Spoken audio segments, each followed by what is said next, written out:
Hi, my name is Lydia Neuroth, and I'm the project manager for Virginia Untold at the Library of Virginia. This presentation explains one of the many record types you can find in our Virginia Untold database, Colonization Records. Virginia Untold is a digital project that provides access to records in the Library of Virginia's collections that document experiences of enslaved and free people before the Civil War.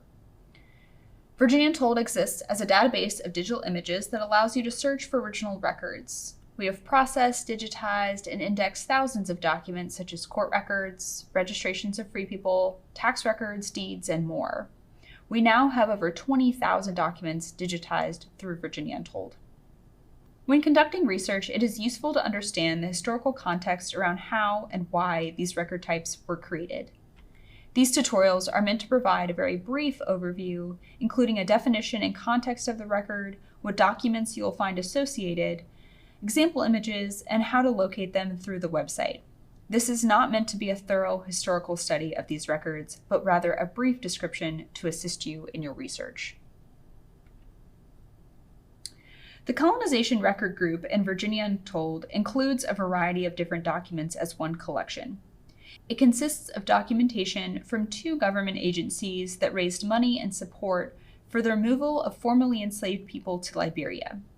The records in this collection are state government records digitized from the State Treasury collection. It's a small collection of only 65 records. Fears around insurrection and the desire to control the Black population gave rise to institutions dedicated to removing free people of color from Virginia.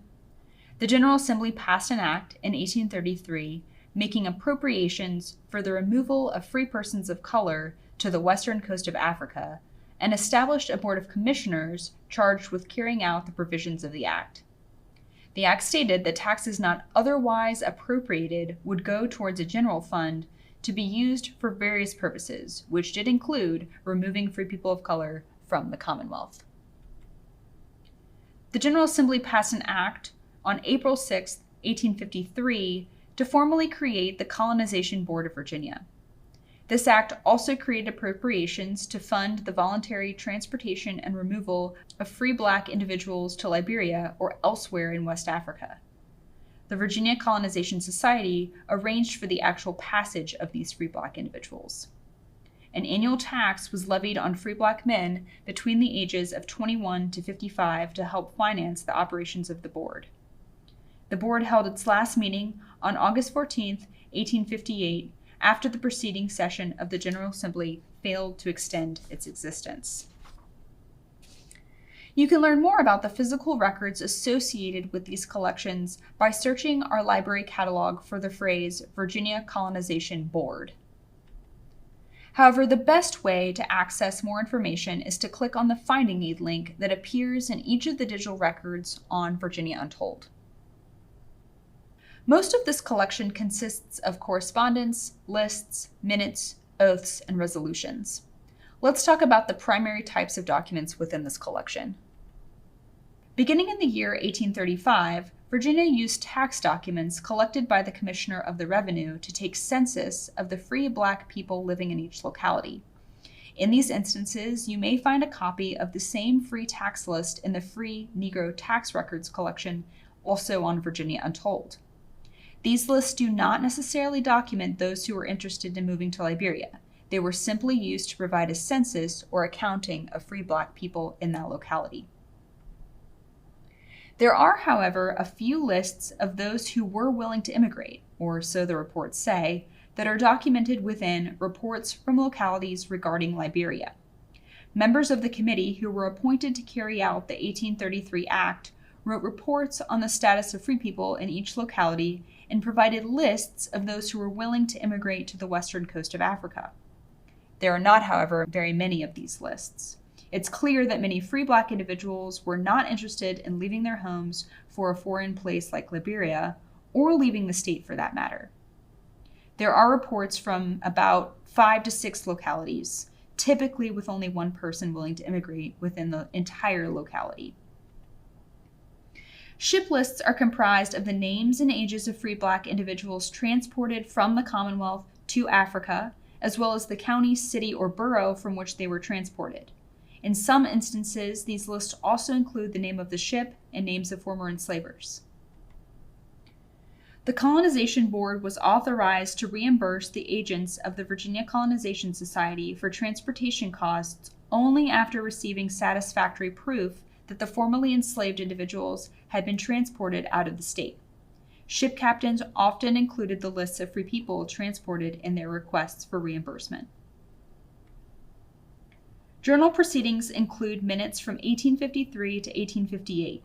The Colonization Board of Virginia was required to keep a journal of its proceedings, showing all actions taken and monies dispersed, and was also required to submit a biennial report to the General Assembly showing the name, age, sex, and locality of each person removed. I'll demonstrate in a moment how to access this document. Let's take a brief look at some examples from this collection. The first example is from the Petersburg Hustings Court and demonstrates what is typical of a report from the Committee on Free People in the locality. This would include a letter, followed by a list of free individuals on the right side of the screen. You'll see it also includes their ages, if they were born free or emancipated, and their trade. The second example includes a ship list documenting those who were on board the ship Jupiter in 1834, which traveled to the western coast of Africa. On the right is a statement or oath from Ship Captain John Williams that he actually transported free people Arthur Cooper, Beverly Williams, and his son to Liberia in 1834. Williams was likely documenting this transport so he could be compensated accordingly. And finally, let's take a look at how to access these records through the Virginia Untold website.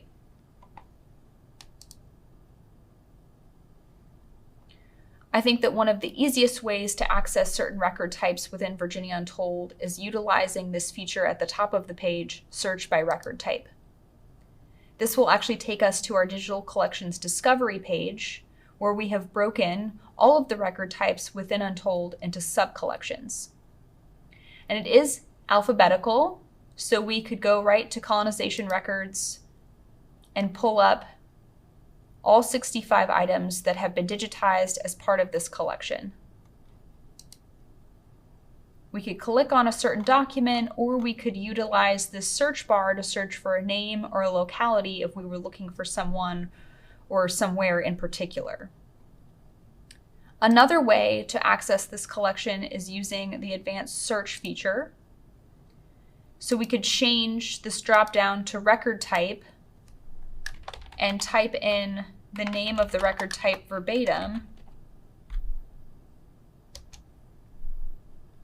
And we should pull up the same amount of results that we did with our other search. So let's scroll down here to find the actual journal proceedings, which I referenced earlier. If we click on the title, it's going to take us to an intermediary page where we see the title of the collection, the date, a brief statement about this collection. It actually provides the coverage, so all of the localities that are mentioned. And then here's the finding aid for the collection that I explained earlier would provide further information about some of these records. But let's click on Available at Rosetta Digital Repository to see how this comes up. So what we've done here is we've broken down all of the minutes by year. So you could scroll through each of them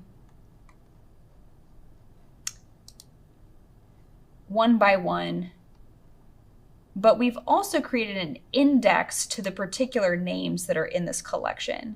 So this might be a good place to start. Perhaps if you had the name of an enslaver or the name of a free person, you could actually do a Control F search in this page, in these pages, to quickly find where they show up, and then you could maybe go back and access the original document in the minutes here.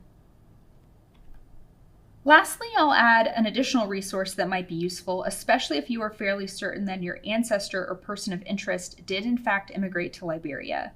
And that's the Virginia Immigrants to Liberia project.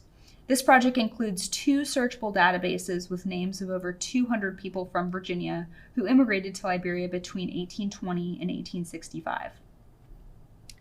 It's not exactly clear how the practice of finding or selecting individuals to travel to Liberia was carried out. Authorities likely started with wills and worked with the executors of the estates to see which enslavers had specified freedom if a person chose or was willing to immigrate.